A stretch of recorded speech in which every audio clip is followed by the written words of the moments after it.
Hello student. आज इस lecture में हम बात करने वाले हैं मोनोहाइब्रिड क्रॉस में। पिछले लेक्चर में हमने स्टार्ट कर दिया था कुछ बेसिक कॉन्सेप्ट्स जो आपको बताए थे। अब इस लेक्चर में हम मेंडल के मोनोहाइब्रिड क्रॉस के बारे में डिटेल में स्टडी करने जा रहे हैं। ठीक है, हेडिंग का नाम ही है मेंडल का एक गुण, यानी मेंडल ने एक गुण लिया, सिंगल ट्रेट लिया, उसके वंशागत संकरण का प्रयोग किया, यानी उसमें होने वाले पीढ़ी दर पीढ़ी क्या अंतर आए उसको देखने की कोशिश की गई।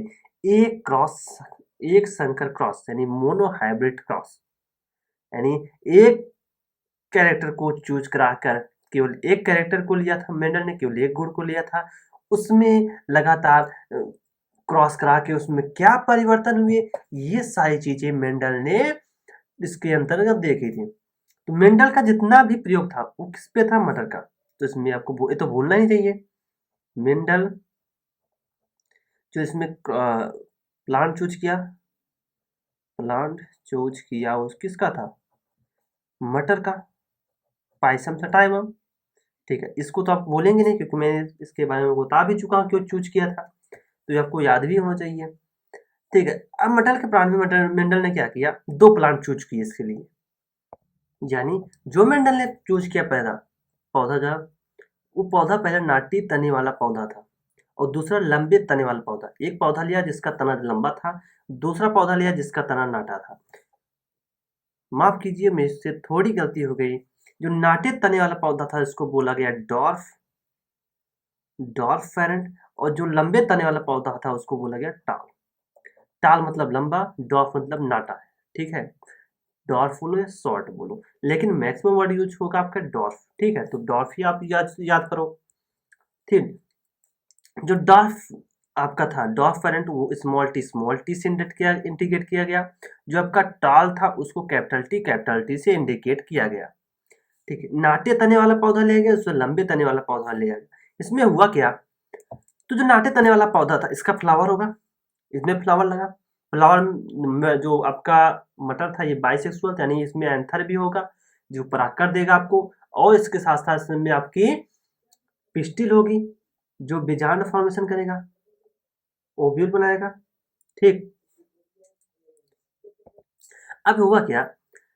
जो छोटे वाला नाटे वाला पौधा था उसके फ्लावर से मैंने एंथर निकाल दिया ताकि स्वपरागण ना हो, क्योंकि आपको पता है जो मटर प्लांट हो उसका फ्लावर बहुत ज्यादा पैक होता है, जिसकी वजह से स्वपरागण आसानी से खुद ही हो जाता है उसमें। तो एंथर को मैंने निकाल दिया ताकि स्वपरागण ना हो। अब उसमें से क्या बचा? सिर्फ फीमेल पार्ट। ठीक है, ऐसा समझो फीमेल पार्ट, बाकी चीज छोड़ दो, फीमेल पार्ट और मेल पार्ट। इससे आप ज्यादा अच्छा तरीका, ज्यादा अच्छे समझ सकोगे। कंफ्यूजन पालने की जरूरत है क्या? तो चीजें हमें पता है तो हम उससे आसानी से सीखने की कोशिश करें। जो फीमेल पार्ट था, मेल पार्ट को मैंने निकाल दिया ताकि स्वपरागण ना हो। अब दूसरा जो लंबा वाला पौधा था उससे मेल पार्ट को निकाला, मेल पार्ट यानी एंथर को। एंथर में क्या था? परागकण। एंथर के परागकण को मैंने लिया, जो इस छोटे वाले पौधे का फीमेल पार्ट था उसमें ले जाके मैंने एंथर को गिरा दिया। ये क्या हो गया? Cross pollination. क्रॉस पॉलिनेशन से अब जो पौधे मिले हमको, अब इसमें कुछ पौधे निकले होंगे, वो एक प्लांट बना। जो इसमें पौधे की बुआई हुई, मतलब पौधा जब हुआ उसमें कुछ बीज निकले, बीज को मैंने लेकर उससे बुआई कर दी। बीज को बुआई जब कर दी उसमें मैंने देखा सबके सब पौधे लंबे वाले ही मिले, सबके सब टाल वाले मिले। अब उसमें हम टाल वाले में दो पौधे को चूज किया, दो सब सब टाल थे। तो वो जो टाल थे ये सब के सब हाइब्रिड बने। ध्यान रखना, सब के सब हाइब्रिड। हाइब्रिड मतलब मिक्सचर, दो चीजों का मिलाप होना। अब जो हाइब्रिड बने उनमें दो चीजों को मैंने उठाया, उसमें सेल्फ पॉलिनेशन करा दिया। यानी क्या कराया? अब जो प्लांट थे कैपिटल, जो मतलब हाइब्रिड प्लांट बने, उनके बीच मैंने स्वपरागण होने दिया।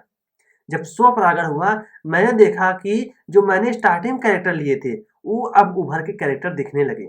मुझे ऐसा, मेंडल को ऐसा फील हुआ था। पता क्या मेंडल को फील कैसे हुआ था?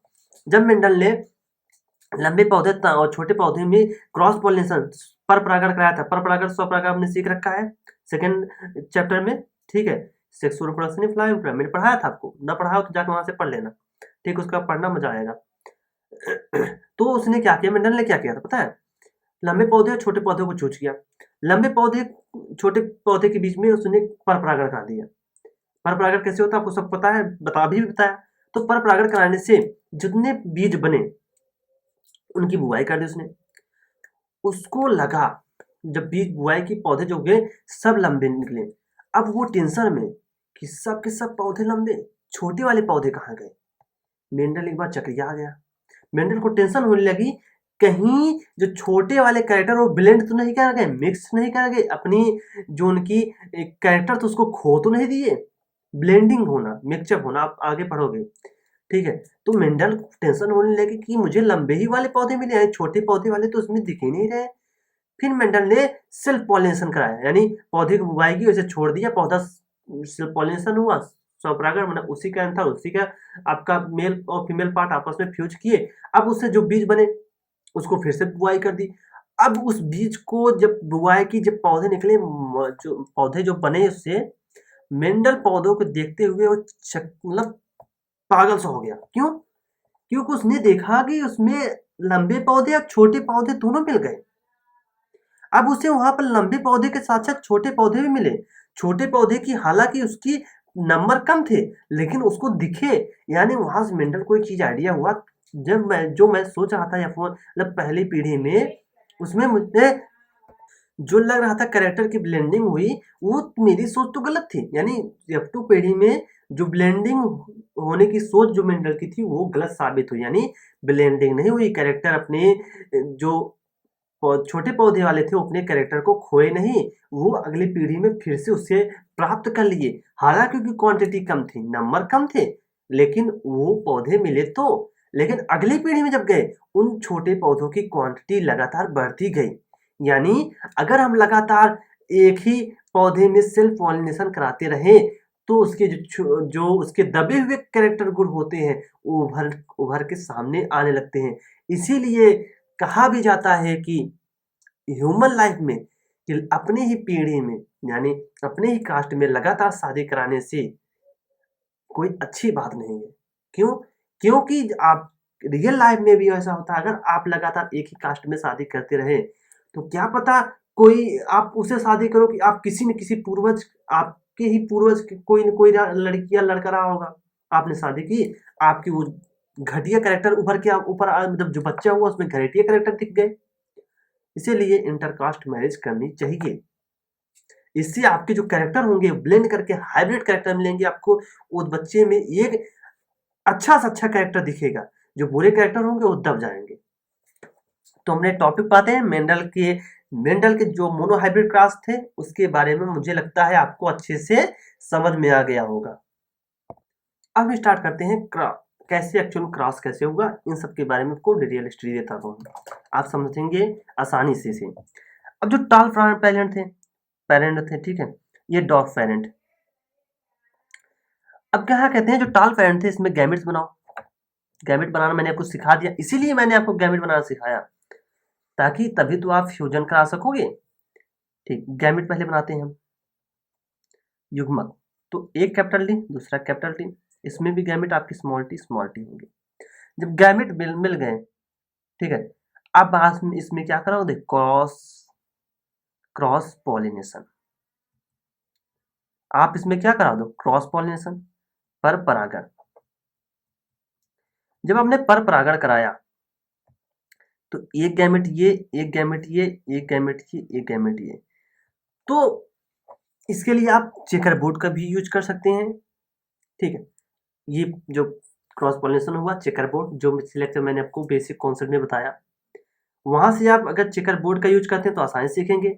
ना भी चेकर बोर्ड का यूज करना चाहते हैं तो एक कॉन्सेप्ट और है, यहाँ सीखिए। अगर आपने ए प्लस बी का होल स्क्वायर पढ़ा था, ए प्लस बी का होल स्क्वायर, ए प्लस बी का होल स्क्वायर, यानी ए प्लस बी, दूसरे में ए प्लस बी होता था नहीं, यानी ए प्लस बी, ए प्लस बी, एक बार ए से मल्टीप्लाई करो प्लस बी का मल्टीप्लाई ए प्लस बी से करो, यानी ए का मल्टीप्लाई एक बार इससे करो और एक बार बी का मल्टीप्लाई इससे पूरे से करो। तो सेम और सेम इसे कैपिटल टी स्मॉल टी है, एक कैपिटल टी एक कैपिटल टी एक स्मॉल टी एक स्मॉल टी। इस कैपिटल टी के एक बार इससे मल्टीप्लाई एक बार इससे मल्टीप्लाई, इस कैपिटल टी का एक बार इससे मिलान करो एक बार इससे मिलान करो, टोटल आपके जो आंसर आएगा आपको दिख जाएगा। ठीक, तो उस आपके जो ए प्लस बी का होल स्क्वायर जो फार्मूला था उसी बेस पर आप उनके मिक्सअप करो। तो एक युग्मक ये है, ये कैपिटल टी जो आपका होगा ये इससे भी मिलेगा, ये कैपिटल टी आपका इससे भी मिलेगा। ठीक है, अब जो मिले उसको लिख लो। ये कैपिटल टी इससे मिलेगा तो कैपिटल टी स्मॉल टी आएगा, ये कैपिटल टी इससे मिलेगा तो ये कैपिटल टी स्मॉल टी आएगा। ठीक, अब कहते हैं ये कैपिटल टी जो आएगा इससे मिलेगा, ये कैपिटल टी इससे भी तो मिलेगा, पॉसिबिलिटी है मिलने की। तुमको क्या पता कौन किससे मिलेगा, हमको कैसे पता? तो हम क्या, हम प्रोबेबिलिटी ढूंढते हैं, उसमें क्या संभावना है इसको ढूंढने की कोशिश करते हैं। तो ध्यान रखना, जेनेटिक संभावनाओं का खेल है, पूरी जेनेटिक संभावना पे डिपेंड है, ध्यान रखना। तो अब कैपिटल टी इस स्मॉल टी से मिलेगा, ये कैपिटल टी स्मॉल टी होगा, ये कैपिटल टी इससे मिलेगा तो ये भी क्या होगा, कैपिटल टी स्मॉल टी। तो जो टोटल फोर आपके कैरेक्टर निकल के आया, प्लांट निकल के आए, जो आपके 4 प्लांट निकल के आए, सब के सब कैसे हैं, हाइब्रिड। सब के सब कैसे हैं, हाइब्रिड प्लांट मिले आपको। ठीक, यानी अब इनके जो गैमेट्स आए, मतलब फ्यूज करा के हमने इसको बुआई कर दी, गैमेट्स का फ्यूजन करा के बुआई की, उसके बाद ये जो पौधे निकले सब के सब कैसे हैं, लंबे पौधे। लंबे पौधे वो भी कैसे हैं, हाइब्रिड प्रकार के। हाइब्रिड मतलब होता है दो गुण आपस में क्या हो जाए, मिक्स हो जाए। इसमें से देख रहे हैं आपके टैग, एक टाल प्लांट था, एक डॉर्फ प्लांट का पेरेंट था, दोनों पर फ्यूज किए तो लंबे पौधे ही मिले। छोटा पौधा आपको नहीं दिख रहा है, यानी लंबे पौधे वाला डोमिनेंट हुआ, जो डोमिनेंट होता है वही कैरेक्टर दिखेगा आपको। लंबे पौधे वाला डोमिनेंट हुआ, ये आपके टोटल कितने हाइब्रिड प्लांट आपको निकल के आए। इसे कहा जाता है F1 पीढ़ी, इसे कहा जाता है F1 पीढ़ी। F1 का मतलब, F मतलब होता है फेलियर, F मतलब क्या होता है, फेलियर। F मतलब होता है फेलियर, ठीक है, फेलियर यानी पीढ़ी। तो F1 पीढ़ी में हमको देखने को मिले सब के सब पौधे कैसे हुए, सभी लंबे पौधे हुए F1 पीढ़ी में।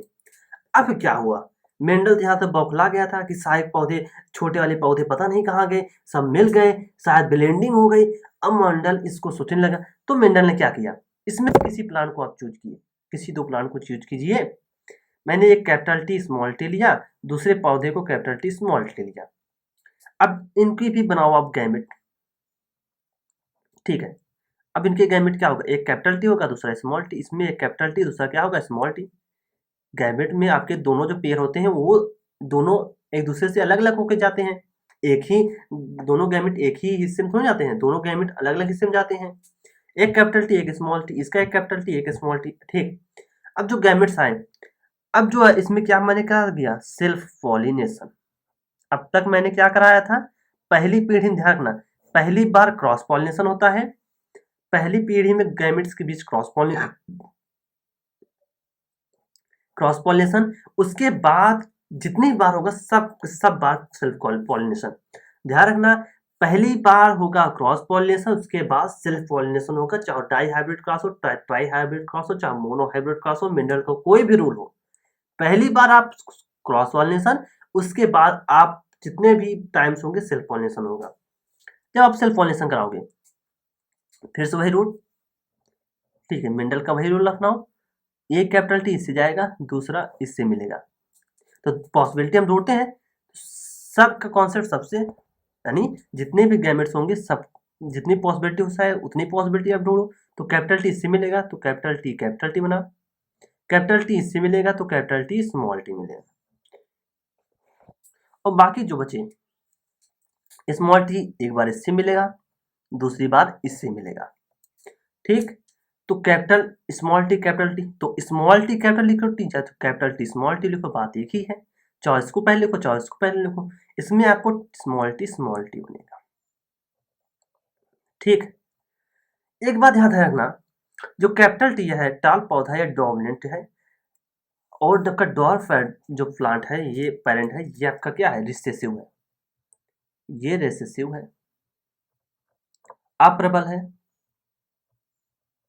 ये आपका टाल कैसा हुआ, डोमिनेट हुआ, डोमिनेंट प्रबल हुए। टाल पेरेंट आपके डोमिनेंट होंगे, डोमिनेंट प्रबल, यानी ये आपके कैरेक्टर आसानी से दिखेंगे। रिसेसिव वाले प्रबल होंगे, यानी डोमिनेंट वाले रिसेसिव वाले कैरेक्टर को दबा सकता है। ये कहाँ से देखना हमने F1 पीढ़ी से ही देखा कि लंबे पौधे वाले आपके सब दिखाई दिए, छोटे पौधे वाले दिखाई नहीं दिए। इसका मतलब लंबे पौधे वाले कैसे डोमिनेट कर गए, प्रबल। ठीक है, अब यहाँ पर देखते हैं सेल्फ पॉलिनेशन हुआ जब F2 पीढ़ी, ये आपका क्या होता है, F2 पीढ़ी हुआ। F2 पीढ़ी यानी सेकेंड फेलियर जनरेशन। इसमें आपको तीन, आपको एक आपको कैसा दिया, कैपिटल टी दिखा, दो आपको कैपिटल टी स्मॉल टी वाले मिले, एक आपको स्मॉल टी वाला मिला। अब यहाँ पर अगर आप जी रूप और आपको फिनो रूप दिखाया जाए, जनरली ये मेंडल ने यूज नहीं किया था, जीन रूप और फिनोटाइप रूप और जीनोटाइप रूप, लेकिन मैं आपको दिखाऊंगा। यहाँ पर आप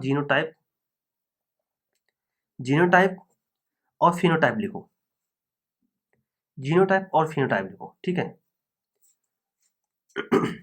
जीनोटाइप लिखोगे, जीन रूप आप देखो, कैपिटल टी वाला एक है, कैपिटल टी स्मॉल टी वाले दो हैं, स्मॉल टी वाले एक है, जो इनका रेशियो कितना है, 1:2:1, बहुत ही पूछा जाता है, ध्यान रखना। और फिनोटाइप रूप, फिनोटाइप देखो तो कैपिटल टी ये तो लंबा होगा ही, कैपिटल टी स्मॉल टी आपने पहले जैसा हम देखा, ये हाइब्रिड लंबे हुए, तो टोटल आपके तीन कैसे हुए, लंबे वाले, एक कैसा हुआ, छोटा हुआ, तीन लंबे पौधे, एक आपका जो हुआ वो छोटा पौधा था या डॉर्फ प्लांट था, छोटा पौधा या नाटा पौधा, ठीक है। तीन आपके लंबे पौधे और एक आपका छोटा पौधा या नाटा पौधा, बोलो जैसा भी आपको उचित हो। Genotype 1:2:1, phenotype 3:1। जीनोटाइप कैसे देखा जाता है, फिनोटाइप कैसे देखा है, पहले ही बता चुका हूँ। यहाँ भी आप देख लो, जो आपको जीन रूप दिख रहा है कैपिटल टी, ये जीन ही तो है, इसके जीन दिखाई दे रहे हैं कैपिटल टी, ये आपको एक जैसा दिख रहा है कैपिटल टी स्मॉल टी, ये दोनों एक जैसे दिख रहे हैं, तो इसके दो भाग, स्मॉल टी एक ही दिख रहा है, तो इसके एक। जीनोटाइप में आपको जो जीन दिखे, एक्चुअल में जो जीन दिखे उसको लिखिए आप, जो जीन दिखाई दे आपको उसको लिखिए। और फिनोटाइप में जो कैरेक्टर दिख के आए, पौधे को बुआई की गई तो देखा गया ये कैपिटल टी स्मॉल टी वाले तो लंबे ही हुए, कैपिटल टी जो तो लंबे पेरेंट का है ही, तो टोटल तीन पौधे लंबे आपको दिखेंगे, जबकि छोटा आपको एक ही दिखेगा। यहाँ से जो मेंडल ने देखा कि जो कैरेक्टर आपके दबे हुए थे वापस वो मतलब निखर के आ गए, मतलब वो वापस कैरेक्टर आपको दिख गए, इसे कहते हैं। यहाँ आपका एक लॉ आता है, लॉ ऑफ सेग्रीगेशन, पृथक्करण का नियम, इसको आप अभी देखोगे, ठीक है। आपकी बुक में जो क्रॉस करके दिखाया गया है उसको भी आप देख लीजिए। देखो ये टॉल पेरेंट है, बड़े वाले पौधे, डॉर्फ पेरेंट ये छोटे वाले पौधे, स्मॉल टी कैपिटल टी आपस में इनकी जो हाइब्रिड सीड बने, फ्यूजन हुआ, हाइब्रिड सीड बने, हाइब्रिड सीड को बुआई की गई, तो capital T small T capital T small T capital T small T capital T small T, यानी सभी हाइब्रिड प्लांट्स आपको फर्स्ट फेलियर जनरेशन यानी F1 पीढ़ी में सभी आपके लंबे पौधे मिले। फेलियर जनरेशन मैंने बताया F1 पीढ़ी जिसको मैंने बोला था, तो फर्स्ट फेलियर जनरेशन आल टाल सभी कैसे हुए, टाल प्लांट। अगर इसमें हम देखेंगे when sailed of hybrid plant, जितने भी आपको हाइब्रिड प्लांट मिले सबको सेल्फ पॉलिनेशन करा गया, तो first generation produce tall and dwarf plant ratio 3:1। तो अब जिससे इन्हें जब फिर से सेल्फ पॉलिनेशन कराया गया, मैंने इनमें जो गैमेट दो मैंने दिखाया, तो गैमेट अलग अलग मैंने एंट्री करा के उसमें वापस फ्यूज करा गया, तो F2 जनरेशन में आपको जो प्लांट मिलेंगे, एक आपका छोटा छोटा वाला मिलेगा, दो आपको हाइब्रिड मिलेंगे, एक आपको लंबा वाला प्लांट मिलेगा। यानी वेन सेल्ड 1/3 प्लांट टाल, वो एक मतलब एक हिस्सा आपको लंबा मिला। सेकेंड जनरेशन प्रोड्यूस ओनली टाल प्लांट, जो कि सेकेंड जनरेशन जो आपके टॉल प्लांट कितने आपको एक ही मिले सेकेंड जनरेशन, बाकी दो आपको कैसे मिले, हाइब्रिड मिले। अच्छा, एक आपको कैसा मिला, छोटा मिला, स्मॉल डॉर्फ प्लांट। अब ये 3 जनरेशन में अगर सेल्फ पॉलिनेशन कराओगे आप, F3 जनरेशन में जब सेल्फ पॉलिनेशन कराया गया, सेल्फ पॉलिनेशन मतलब फिर से कैपिटल टी स्मॉल टी आपने फिर सेल्फ पॉलिनेशन कराया, तो ये आपको नए मिल के आएंगे, ये आपको स्मॉल टी वाला ही मिलेगा, कैपिटल टी वाला ही मिलेगा। यानी कैपिटल टी अब आपको हर जनरेशन में देखने को मिलेंगे, स्मॉल टी वाले भी हर जनरेशन में देखने को मिलेंगे। बचे जो कैपिटल टी और स्मॉल टी हाइब्रिड वाले हैं, ये हाइब्रिड वाले फ्यूज करके फिर से आपको 3:1 रेशियो देंगे, यानी 3 इसमें आपको टॉल मिलेंगे, 1 छोटा मिलेगा। 3:1 आपको जो बचे हुए 2 प्लांट हाइब्रिड थे उससे मिलेगा, बाकी छोटा वाला प्लांट अपनी जो कैरेक्टर है उसको वैसे ही बनाए रखेगा, और लंबा वाला प्लांट भी कैरेक्टर उसका वैसे ही बना, क्योंकि ये जो कैपिटल टी ये कैसा है, प्योर लाइन शुद्ध नस्ली है। ये स्मॉल टी वाला भी आपका शुद्ध नस्ली है, शुद्ध नस्ली हाइब्रिड में उसके बाद शुद्ध नस्ली अपने कैरेक्टर को थोड़ी ना कहीं मिक्सअप होने देगा, वो आपको अगले जनरेशन में फिर से दिख जाएगा। ठीक, ये मेंडल का आपका एक गुण लेकर उन्होंने जो मोनो हाइब्रिड क्रॉस कराया था उसके बारे में था। ठीक, अब कहते हैं कि एक गुण संकर पर आधारित मेंडल की अभिधारणा, यानी मेंडल जब मोनो हाइब्रिड क्रॉस कराया तो उसको जो रिजल्ट मिला, उस रिजल्ट से उन्होंने क्या निष्कर्ष निकाला। मेंडल ने जो रिजल्ट उनको मिला मोनो हाइब्रिड क्रॉस कराने पर, उस रिजल्ट से उन्होंने 3 नियम दिए। पहला, अनुवांशिकी के कारण, आखिर वो कौन सा फैक्टर है जो अनुवांशिकी करा रहा है, जो एक लक्षण को दूसरे लक्षण से पहुंचा रहा है, वो फैक्टर कौन सा था। दूसरा, प्रबलता, डोमिनेंस एवं अप्रबलता यानी रिसेसिवनेस। और तीसरा, पृथक्करण, लॉ ऑफ सेग्रीगेशन, यानी कैरेक्टर कैसे अलग होते हैं, कैसे सेग्रीगेट होते हैं। ठीक, तो एक एक करके इन पे हम बात करते हैं। इस लेक्चर में बात करेंगे सिर्फ अनुवांशिकी के कारक, फैक्टर ऑफ जेनेटिक्स के बारे में। बाकी प्रबलता, law of dominance, law of segregation, ये हमको आपको एक एक लेक्चर में करके बताएंगे, अच्छे से समझाया जाएगा आपको। एक एक लेक्चर यानी इनका हम एक एक वीडियो बना के आपको चीज़ों को डिटेल में समझाएंगे। पहले हम बात करते हैं किसके, फैक्टर ऑफ जेनेटिक्स के। फर्स्ट पर हम चर्चा करते हैं अनुवांशिकी के कारण, फैक्टर ऑफ जेनेटिक्स, यानी कौन सा कारण है जिसकी वजह से हमारे जो कैरेक्टर है एक पीढ़ी से दूसरी पीढ़ी पर गए। उसमें जो मेंडल ने नियम दिया था, वो पहला नियम क्या था, इस नियम के अनुसार जो आनुवांशिक लक्षण होता है एक पीढ़ी से 2 पीढ़ी में जाता है, वो युग्मक के माध्यम से जाता है। यानी जो आपके कैरेक्टर, जितने भी कैरेक्टर हैं एक पीढ़ी से दूसरी पीढ़ी तक गए, ये कहीं न कहीं सेक्सुअल रिप्रोडक्शन में डिपेंड करता है। यानी मेंडल को इतना आइडिया हुआ कि जितने भी कैरेक्टर एक पीढ़ी से दूसरी पीढ़ी गए, वो कहीं न कहीं गैमेट्स के थ्रू जा रहे हैं। वो कहीं न कहीं रिप्रोडक्शन में जो गैमेट्स के माध्यम से गए, यानी उनको मेंडल को ना पता था, उससे मेंडल को पता नहीं था, उन्होंने रख दिया उसका नाम कारक, मतलब जो कोई कारक है यानी फैक्टर्स रख दिया उसका नाम। मानी वो केमिकल, उनके बारे में नहीं बताया, मतलब कोई केमिकल होगा, वो सॉलिड, लिक्विड, गैस कुछ भी हो सकता है। उन्हें मेंडल को कोई आइडिया नहीं, बस मेंडल ने कह दिया गैमेट्स के थ्रू कोई न कोई कारक है जो एक लक्षण को एक पीढ़ी से दूसरी पीढ़ी में ले जाता है, ये मेंडल ने कह दिया। इसी बेस पे मेंडल ने देखा जो प्रत्येक जीव थे, प्रत्येक जीव के जो आनुवांशिक लक्षण, प्रत्येक जीव के आनुवांशिक लक्षण के 2 एकक कारक थे, यानी यूनिट फैक्टर थे। एकक कारक यानी यूनिट फैक्टर, यानी जितने भी आनुवांशिक लक्षण के 2 यूनिट फैक्टर, यानी कैपिटल टी स्मॉल टी देखा, स्मॉल टी देखा, उसमें क्या कैपिटल टी हटा दो, कैपिटल कैसे यूनिट फैक्टर थे, यूनिट कारक थे, वो कैसे आपस में पेयर में थे, तो 2 थे लेकिन आपस में क्या रहते थे, एक थे, कैपिटल टी एक ही तो है, मिला दो तो क्या हुए, पेयर हुए, तो ये आपस में क्या कहलाए, फैक्टर हुए। आनुवांशिक लक्षण के 2 एकक कारक होते हैं, यूनिट फैक्टर जीओ में। ये फैक्टर, जो फैक्टर मेंडल ने कहा उसे आज हम जीन के रूप में जानते हैं, जीन के नाम से जानते हैं। जीन में एक्चुअली क्या होता है, ये आपके क्रोमोसोम में प्रेजेंट होता है। एक्चुअली मेंडल को क्रोमोसोम वर्ड यूज करना चाहिए था। क्रोमोसोम एक पीढ़ी से दूसरी पीढ़ी में जाते हैं, जिसमें जीन होते हैं, जीन ही सारे कैरेक्टर के लिए जिम्मेदार होते हैं। तो मेंडल को पता नहीं था, मेंडल ने फैक्टर की यूज किया, आज हम उसे जीन वर्ड यूज करते हैं, क्योंकि जीन पर ही सारे कैरेक्टर लिखे होते हैं, जीन आपके क्रोमोसोम पे प्रेजेंट होते हैं। ध्यान रखना, जीन पर जितने भी आपकी बॉडी में कैरेक्टर लिखे हैं सब जीन पर डिपेंड करते हैं। मतलब जो जीन आपके अंदर होगा वो कैरेक्टर आपको दिखाई देगा। जीन आपके क्रोमोसोम पे प्रेजेंट होते हैं। क्रोमोसोम कैसे होते हैं, पेयर में, तो आपके जीन भी कैसे होंगे, पेयर में। तो उसमें मेंडल ने भी एक वर्ड कहा था कि जो कि फैक्टर होते हैं वो पेयर में, जोड़ी में पसंद होते हैं। यानी फैक्टर आपके जोड़ी में उपस्थित होते हैं। ये महान वर्ड था मेंडल का। मेंडल ने महान सोचता बने, महान सोच थी उसकी, जिन्होंने इस वर्ड का यूज किया। जो फैक्टर होते हैं जोड़ी में उपस्थित होते हैं। आज इसका प्रूफ भी है। नेक्स्ट कहते हैं लैंगिक जनन के फैक्टर आपके जीन कहलाते हैं। लैंगिक जनन करने वाले जीवों में बात करते हैं जो गैमेट्स होते हैं। गैमेट पादप में परागकण मेल में, और आपके बीजाणु किसमें होता है? फीमेल में।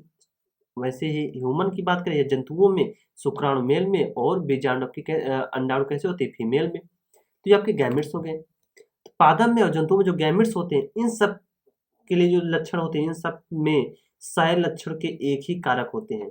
ये कहना था मेंडल का कि इनमें जो लक्षण को रिप्रेजेंट करने वाला कारक होता है सिर्फ एक ही होता है। उन्होंने इस बेसिस पे कर दिया क्योंकि जब इनमें क्या होता है सेक्सुअल रिप्रोडक्शन, तो एक क्रोमोसोम आपका मेल से आता है, दूसरा आता है फीमेल से।